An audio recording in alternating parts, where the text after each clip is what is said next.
Hello students, how are you all? A very good morning to all of you. I am Fatima Kulsala from Atmiya Green School, Jadeshwar, and I welcome you all to English class. As you all know that we have started the revision of course book chapter number 6, and I already explained you the chapter in brief. So today we would be seeing the question answers and the grammar portion of this chapter. So I request you all students to open page number 86. So students, let's see reading 1 question answers. As I told you before that you have to write meanings reading 1 and reading 2 in your notebook, right? So let's see reading 1 question answers. I hope that you have written all the question answers. Let's see the first one. What did the boys plan to do and why? Yes, I think you all know what was the boys' plan to trick the Rohan and why they were about to do that. To trick the Arjun because Arjun was the newcomer in that boarding school and he made fun of the ghost and he was not at all scared of those ghosts. So let's see the answer of that. The boys planned to teach the newcomer Arjun a lesson because he had mocked the idea of the ghosts of Sir Lolly and had called it the funniest story he had ever heard. So, as I told you that they all planned to teach the Arjun a lesson because he mocked the idea of Sir Lolly's ghost. Let's see question number 2. How did Rohan prepare for the ghostly visit? So what did he do? He took a pillow, he took a broom which had long handle and he smeared it with the mud, right? So let's see the answer. Rohan prepared for the ghostly visit by securing a long handled broom. He smeared the broom handle with mud so that it would be invisible in the dark. Smeared means covered it in the mud. He also decided to use his own pillow for the prank and he took his own pillow. And prank means trick. Question number 3. Do you think his preparation was of any use and why? Rohan's preparation wasn't of any use because before he could play a prank on Arjun, the newcomer played a prank on him. Yes, because जब वो सो गया था तभी अर्जुन ने अपना trick चालू कर दिया.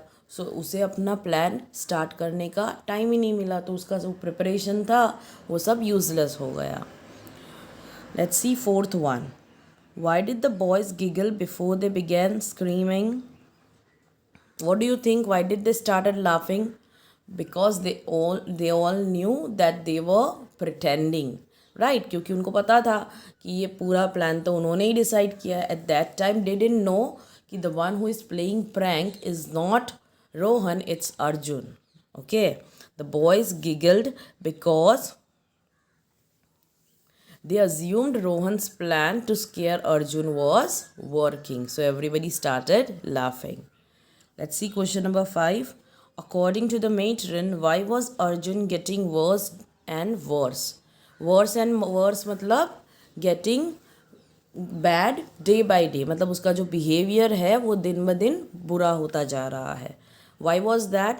Because before staining the pillow, he had taken a pair of gloves from the band room and stuffed them with the clay so that they looked like a pair of white hands. Sixth one. Why did Rohan go to the kit room and who did he see there? Rohan went to the kit room to fetch a fresh sports t-shirt. He saw the matron and the dhobi arguing there. Question number 7. Rohan overhears the dhobi say that pillowcase has used patches of red ink on it. Why are these words useful to Rohan? So, what did Rohan hear Dhobi saying that the pillowcase was stained with red ink? These words help Rohan make sense of what happened on the night he was to play the prank on Arjun, because you all know that Rohan was very scared, right? He was haunted by those images. So it was a big sense of relief that all those things was a prank, and then he found out that this prank was being played by Arjun. Okay, he realizes that Arjun was the one who played the prank and it was not a real ghost. Okay now let's see the reading two question answers. Reading one में जो question number 8 है वो cancelled है. ठीक है, let's see reading two. The matron and Dhobi cross themselves when they hear Rohan laugh. Why do you think they do this action? The matron and the Dhobi cross themselves because they think doing so will ward off evil. Okay. Now let's see second question. Usually ghost stories terrify their readers. What feelings does this story evoke in you? List the reasons and discuss with your class. Now this is the question in which you can answer by yourself.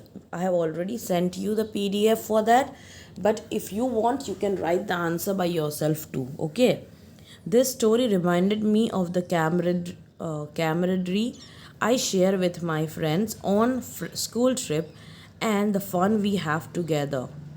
We often play pranks on each other, though they are always harmless. Obviously, if you play the pranks with your friend, they shouldn't be harmful to anyone. ठीक है, मतलब किसी को hurt नहीं होना चाहिए. Question number 3. Do you like the boys in Lolly's boarding school? Give reason. Yes, the boys at Lolly's boarding school seem to have a lot of fun together because they welcomed Arjun even though he was a newcomer and told him all about the school legend.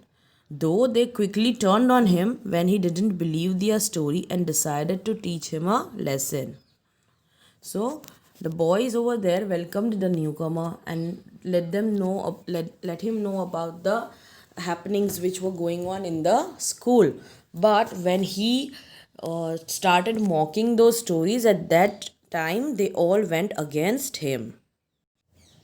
Okay, so students, now let's have a look at the grammar portion, that is reported speech. As you have already studied before, we know what is reported and what is direct speech. Okay, so let's see the situation given over here. You can see the pointer where policeman is saying pick up the litter, and the other boy in the second image shows that he is telling us that what the policeman said. The policeman told the man to pick up the litter. So now you can see the same sentence, that is pick up the litter, right? Now pick up the litter, this is said by the policeman over here, right?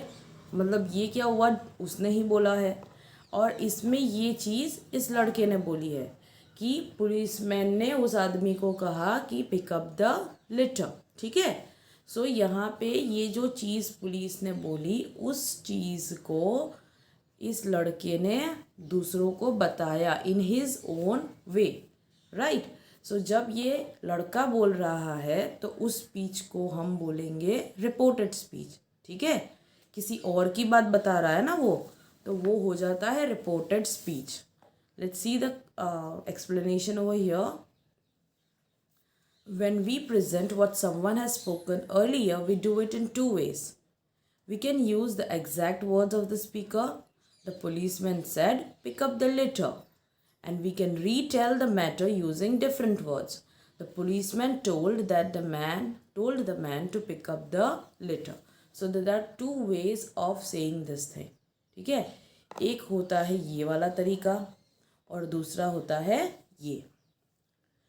ठीक है, हम उसी exact words को भी repeat कर सकते हैं या फिर हम अपने तरीके से दूसरे वर्ड्स यूज़ करके भी बोल सकते हैं. जब हम एग्जैक्ट वर्ड्स रिपीट करते हैं that is called direct speech. ठीक है, और जब हम उस मैटर को अपनी तरीके से बोलते हैं तो उसको बोलते हैं indirect speech. Okay, when we use exact words of the speaker, the sentence is said to be in the direct speech. See, जब हम वर्ड्स एग्जैक्टली रिपीट करते हैं, जो बोला है उसी को हम रिपीट करते हैं, चेंज नहीं करते हैं, then it is called direct speech. और जब हम उसी मैटर को दूसरी बार बताते हैं अपने तरीके से, तो उसको कहा जाता है reported speech. Okay, now let's C what are the different facts which you need to understand while we are learning about reported speech.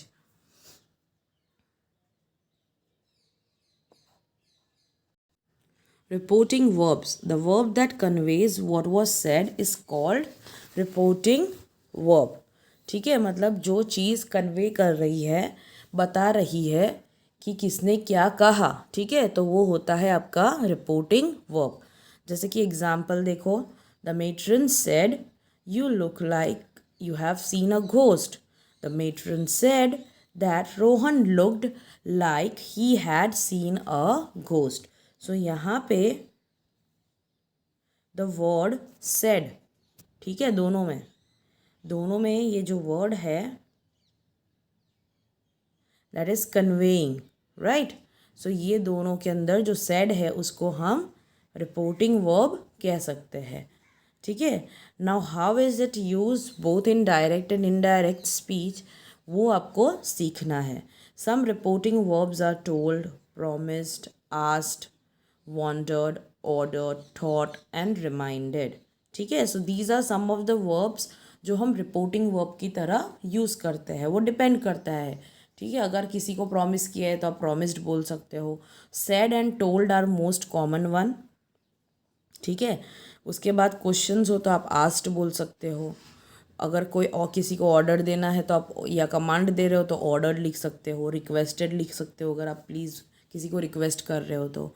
Wandered है, थॉट है, रिमाइंडेड है, ठीक है। So there are different words which are used as reporting verbs. फिर use होता है conjunction, that is that. In reported speech, we sometimes use the word that as a conjunction to join what was said and who said it. So it is used as conjunction, ठीक है। ये जो word है that, वो हम conjunction की तरह use करते हैं। नॉर्मली आप देखोगे अगर सेंटेंस, तो जो हमारा रीटेलिंग वे है जिसको हम इनडायरेक्ट स्पीच कहते हैं, उसमें हम दैट का यूज़ करते हैं, डायरेक्ट में नहीं। We don't use that conjunction in direct speech, we use that conjunction in indirect speech, but the word is often omitted as the meaning remains same. So it's not necessary कि वो आपको लगाना ही होगा, क्योंकि वो समझ में आ जाता है कि if you don't even use that तब भी वो आ ही जाएगा, उसका कोई मतलब चेंज नहीं होता है। जैसे कि the matron said Arjun was getting worse and worse. Now if you don't add that then also it's fine. Let's see the next one, that is tense. Now students, this is the most important thing which you need to remember while learning reported speech, ठीक है। ये सबसे important चीज़ है जब आप direct speech को indirect speech में change करते हो, ठीक है। तब हमें ये सारी चीज़ें बहुत अच्छे से याद रखनी होगी। Depending on the reporting verbs, the tense of the matter reported is altered, मतलब चेंज कर दिया जाता है। जो मैटर होता है ना, उसका जो टेंस है वो चेंज हो जाता है। जैसे कि अगर रिपोर्टिंग वर्ब प्रेजेंट टेंस में है, ठीक है, तो उसके अंदर we don't do any change of the tense of verbs while reporting, ठीक है। रिपोर्टिंग वर्ब याद रखना, रिपोर्टिंग मतलब ये वाला, सी। For example, he says, my best friend is a mouse. So here you see said नहीं लिखा है, ठीक है। नॉर्मली हम said यूज़ करते हैं, लेकिन अगर आपका रिपोर्टिंग वर्ब जो यहाँ पे है says, अगर आपका रिपोर्टिंग वर्ब प्रेजेंट टेंस में है तो उसको आप वही रहने दोगे। He says that his best friend is a mouse. If a reporting verb is in past tense, then we use a corresponding past tense while reporting. You need to study the table given over here. Simple present changes to simple past when the reporting verb is in the past tense, ठीक है। मतलब से की जगह पर said है, अभी याद रखना बेटा, सेंटेंस में जो वर्ब्स आएंगे वो डिफरेंट है और रिपोर्टिंग वर्ब डिफरेंट है। रिपोर्टिंग वर्ब जैसे कि हमने आगे पढ़ा ओवर हियर कि सेड है, told, promised, asked, wondered, order, thought, reminded, वो सारे हैं, राइट। तो ये सारे रिपोर्टिंग वर्ब्स हैं जो सेंटेंस के अंदर आते हैं, वो वाले नहीं। लेकिन तो अगर आपका रिपोर्टिंग वर्ब प्रेजेंट टेंस में है तो उसको वैसे का वैसा ही रहने देंगे। लेकिन अगर आपका रिपोर्टिंग वर्ब पास्ट टेंस है तब कौन से चेंजेस आते हैं डायरेक्ट टू इनडायरेक्ट में, वो देखेंगे। पहले तो सिंपल प्रेजेंट बन जाता है simple past. Tara said I am hungry. So here if you see your reporting verb is said, है ना, और ये जो सेंटेंस है प्रेजेंट टेंस में है तो उसको हम क्या कर देंगे, पास्ट टेंस कर देंगे। अभी आपको याद रखना है जो भी प्रेजेंट है वो सारा पास्ट में हो जाएगा, ठीक है। अगर सिंपल प्रेजेंट है तो सिंपल पास्ट, प्रेजेंट कंटिन्यूअस है तो पास्ट कंटिन्यूअस, प्रेजेंट परफेक्ट है तो पास्ट परफेक्ट, पास्ट सिंपल है तो उसको हम चेंज करेंगे पास्ट परफेक्ट सिंपल के अंदर, ठीक है। प्रेजेंट में तो जो सेंटेंस है उसको पास्ट कर देना है, लेकिन जो पास्ट है उसका क्या करोगे, तो जो सिंपल पास्ट होता है उसको पास्ट परफेक्ट सिंपल में कन्वर्ट करते हैं। पास्ट कंटिन्यूअस होगा तो पास्ट परफेक्ट कंटिन्यूअस हो जाएगा, ठीक है। परफेक्ट वाला टेंस लेना है उसमें हमें दोनों में। अगर पास्ट कंटिन्यूअस है तो पास्ट परफेक्ट कंटिन्यूअस, और पास्ट सिंपल है तो पास्ट परफेक्ट। और पास्ट परफेक्ट जो होता है वो वैसा का वैसा ही रहता है, उसमें हम चेंज नहीं करते हैं। और जब आप चेंज करते हो मैटर को तो वो आपको उसके अंदर जो आपका सब्जेक्ट है वो भी उस हिसाब से चेंज करना पड़ेगा, ठीक है। अभी जैसे ये पहला सेंटेंस ले लो, Tara said I am hungry. Now who is I over here, Tara, ठीक है। लेकिन ये चीज़ जब हम किसी और को दूसरे तरीके से बताते हैं तो हमारे लिए वो आई नहीं रहेगा, राइट। तारा ने कहा कि वो भूखी है, वो मतलब कौन, शी, है ना। तो आई नहीं यूज़ करना है, वहाँ पे हमें शी यूज़ करना है। और ये शी किसको प्रेजेंट करेगा, आपके जो सब्जेक्ट है, आपका सब्जेक्ट जो है, राइट। तारा सेड, किसने कहा, तारा ने। लेकिन डायरेक्ट स्पीच में हम एग्जैक्ट वर्ड्स रखते हैं, इसीलिए वो जो बोलती है वही लिखते हैं। जैसे कि मान लो मैंने आपसे बात की और मैंने आपसे कहा कि मैं बहुत भूखी हूँ, तो मैं क्या बोलूँगी, मैं बहुत भूखी हूँ, राइट। लेकिन तुम जब यही चीज़ अपने फ्रेंड को बताओगे तो उस वक्त आप क्यों बोलोगे, मैडम बहुत भूखे हैं, है ना। तो वो क्या हो गया, एक तरीका होता है जो मैं खुद बोल रही हूँ एग्जैक्ट वर्ड्स वाला, और एक होता है जो आप बोल रहे हो, है ना, दूसरे के बारे में। So that is where the subject changes in the sentence and also the tenses, ठीक है। आप डैट का एडिशन करते हो, सेड, टोल्ड, वो सारे जो वर्ब्स है वो यूज़ करते हो अगर नहीं है तो। और जो आपका सब्जेक्ट होता है उसके बेसिस पर आप आपके प्रोनाउंस चेंज करते हो, ठीक है, सेंटेंस में, याद रखना। प्रेजेंट कंटिन्यूअस है, she said I am travelling around Australia.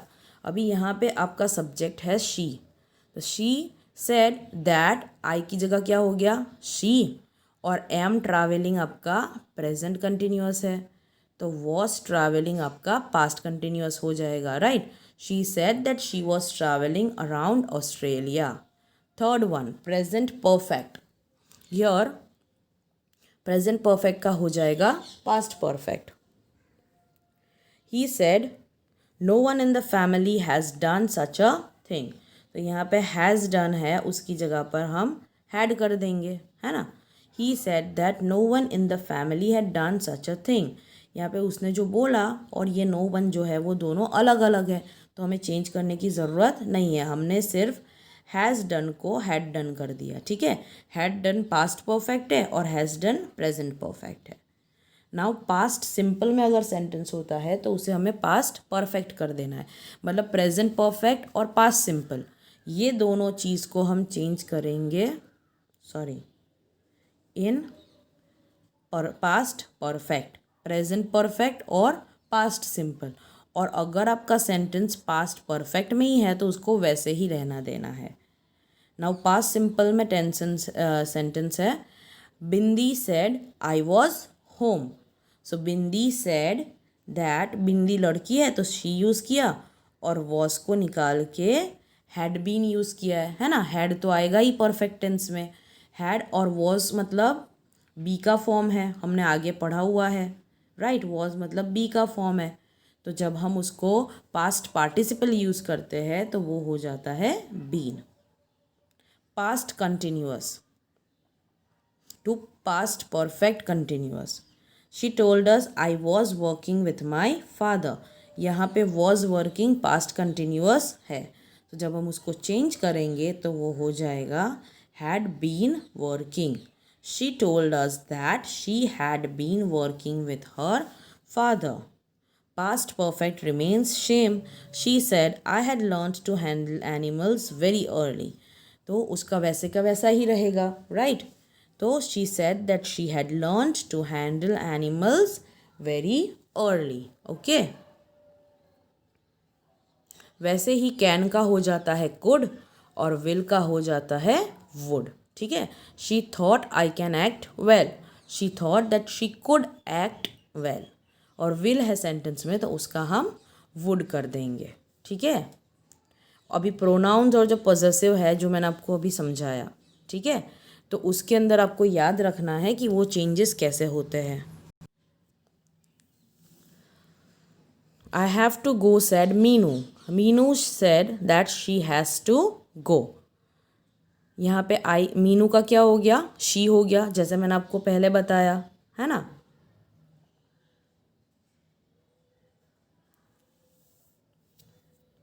Now she is not present in the class today.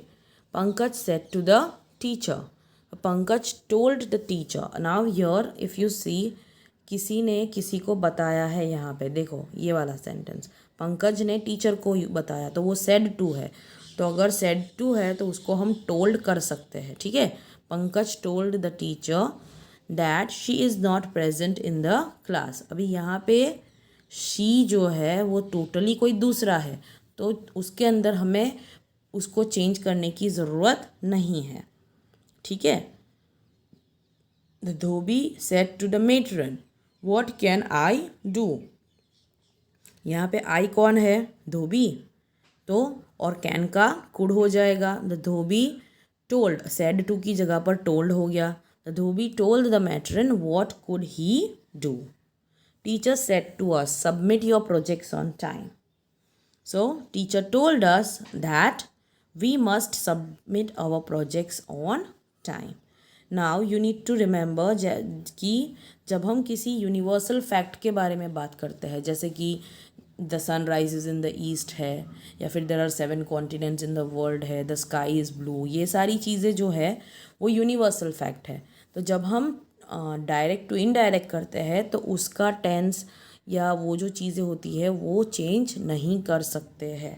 For example she is studying in the 5th grade, right. तो अभी ये जो सेंटेंस है वो प्रेजेंट कंटिन्यूअस में है ना, लेकिन उसको चेंज करने की ज़रूरत नहीं है, ठीक है। She said she is studying in 5th grade. Now time and place को एक्सप्रेस करने के लिए भी चेंजेस होते हैं, जैसे कि दिस हो जाता है दैट, ठीक है, मतलब डायरेक्ट स्पीच में दिस और इनडायरेक्ट में दैट।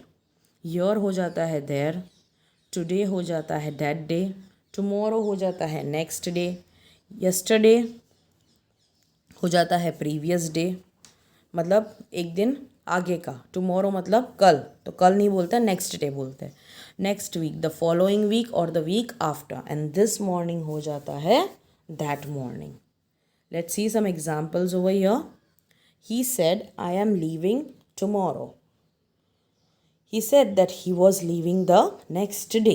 अभी यहाँ पे आप जैसे देख सकते हो कि ये सेंटेंस आपका प्रेजेंट कंटिन्यूअस टेंस में है। आई मतलब ही है तो वो ही हो गया। एम लिविंग का हो जाएगा वॉज लिविंग, और टुमारो का हो जाएगा next day. They said we will receive it next week.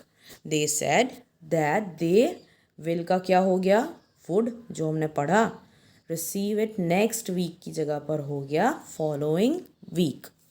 My grandmother told me it is raining now. So my grandmother told me it was, is raining का was raining और now का then हो जाएगा। Anu said to Tia I met Sid this morning, यहाँ पे अभी देख सकते हो आप सेड टू यूज़ किया है, राइट। तो उसकी जगह टोल्ड कर दिया। दैट अनु अभी लड़की है और वो सिड को मिल रही है ना। तो शी और ये मेट मतलब आपका पास्ट टेंस है, तो वो पास्ट का हो जाएगा पास्ट परफेक्ट। तो she had met Sid this morning का हो गया दैट मॉर्निंग। ठीक है, आपको ये रूल्स दोबारा पढ़ने होंगे तो ही आपको रिपोर्टेड स्पीच आएगी। ठीक है, टेंस चेंज करना रहता है, प्रोनाउंस और पॉजेसिव्स चेंज करने होते हैं, फिर टाइम और प्लेस के हिसाब से, जैसे कि हमने पढ़ा टुमारो हो जाता है नेक्स्ट डे, नेक्स्ट वीक हो जाता है फॉलोइंग वीक, राइट। वो सारी चीज़ें याद रखनी है। और सेड और टोल्ड जो होते हैं या ऑर्डर्ड है, प्रॉमिस्ड है, वो रिपोर्टिंग वर्ब्स है। ठीक है, so I hope that this topic is clear to you. You can do this exercise or refer this exercise again, and if you have any doubts you can ask me in the live class. Take care.